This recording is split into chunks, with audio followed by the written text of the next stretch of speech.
Halo adik-adik, bertemu lagi bersama ibu ya. Bagaimana kabarnya hari ini? Semoga kalian selalu dalam keadaan sehat walafiat ya. Anak-anak, untuk hari ini kalian memasuki tema 4, subtema 3, pekerjaan orang tuaku, pembelajaran 4. Kalian simak baik-baik ya dengan penuh semangat. Tahukah adik-adik pekerjaan seorang kepala desa adik-adik? Nah, kalian pasti kalau tinggal ya, mau ditinggal di desa, di kota, itu ada kepala desa atau lurah. Nah, hal-hal baik apa saja yang bisa kita contoh dari mereka? Mari kita pelajari bersama-sama. Pak Tulus bekerja sebagai kepala desa di Desa Serehwangi. Pak Tulus ingin warga desanya mempunyai rasa persatuan dan kesatuan. Ayo kita cari tahu cerita tentang Pak Tulus. Pentingnya budaya tegur sapa. Senangnya tinggal di Desa Serehwangi. Kedekatan hubungan antara warga membuat mereka saling menjaga. Tidak semua warga Desa Serehwangi merupakan penduduk asli. Sebagian warga merupakan pendatang. Mereka masuk ketika kampung ini dibuka sebagai wilayah transmigrasi. Walau demikian, perbedaan asal-usul tidak merenggangkan kedekatan mereka. Kedekatan antar warga dimulai dengan kebiasaan saling tegur sapa. Ketika berpapasan di lorong antar rumah, di jalan, atau di pasar, tak pernah terlewat untuk saling menegur. Sekedar mengucap selamat pagi, selamat siang, selamat sore, sampai bertukar kabar atau berbincang sejenak. Semua saling kenal dan semua saling peduli. Di ujung jalan tinggal Nenek Ijah seorang diri. Ia penghuni tertua di sini. Walau begitu, ia masih mandiri, melakukan kesibukan di rumahnya. Kadang ia terlihat menyapu pelan daun-daun di halaman rumah. Lain waktu, ia duduk beristirahat di beranda. Pak Tulus, sang kepala desa, rajin menyapa Nenek Ijah. Pagi hari sambil berangkat kerja, ia kerap mampir untuk sekedar mengantarkan ubi atau singkong rebus. Sore hari ia lewat lagi dan seraya melambai pada Nenek Ijah yang duduk di beranda. Pada suatu pagi, Pak Tulus tidak menjumpai Nenek Ijah di halamannya. Sore harinya beranda rumah Nenek Ijah masih tetap sepi. Pak Tulus menyempatkan untuk singgah.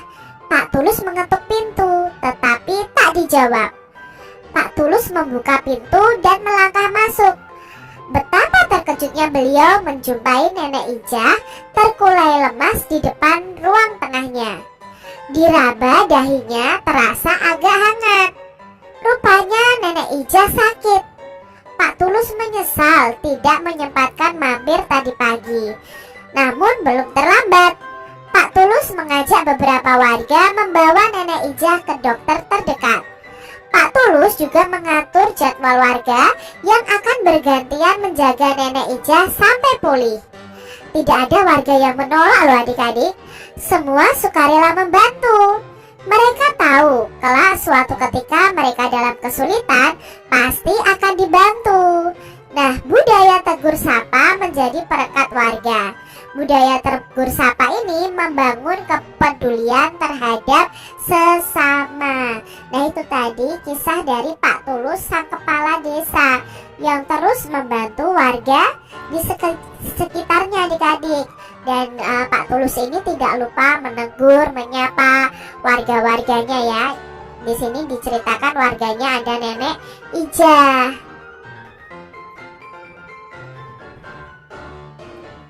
Berdasarkan cerita di atas, mari kita membuat peta pikiran berikut ini adik-adik. Nah, judulnya tadi adalah pentingnya tegur sapa. Lalu siapa tokohnya? Oh, tokohnya ada Nenek Ijah dan Pak Tulus.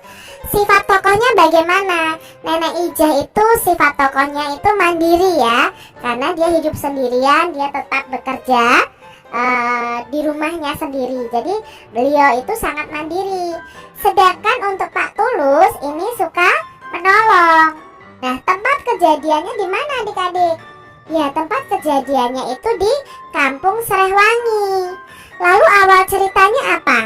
Nah, di awal tadi diceritakan bahwa kedekatan warga Serehwangi itu sangat dekat ya, saling peduli. Lalu akhir ceritanya apa?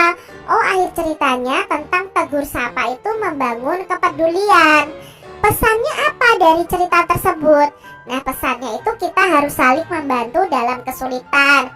Kita harus mau saling tegur sapa. Itu pesan moralnya. Apakah ada sikap lain yang bisa kamu lakukan untuk mengamalkan sila ketiga Pancasila dalam kehidupan sehari-hari? Tentunya ada adik-adik. Nah, sila ketiga sendiri itu simbolnya adalah pohon beringin ya, bunyinya Persatuan Indonesia. Nah, ini contoh-contoh kegiatan yang bisa menunjukkan atau mengamalkan sila ketiga Pancasila.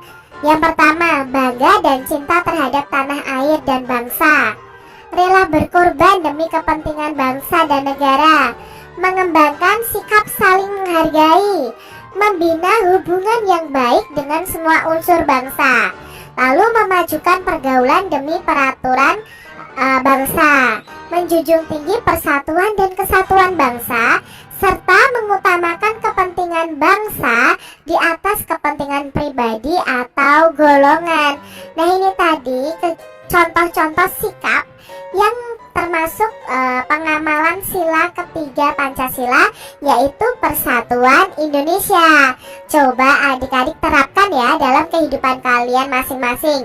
Rela berkorban, saling menghargai, bangga dan cinta terhadap Indonesia, menjunjung tinggi persatuan kesatuan, dan mengutamakan kepentingan bangsa di atas kepentingan pribadi kita masing-masing ataupun golongan.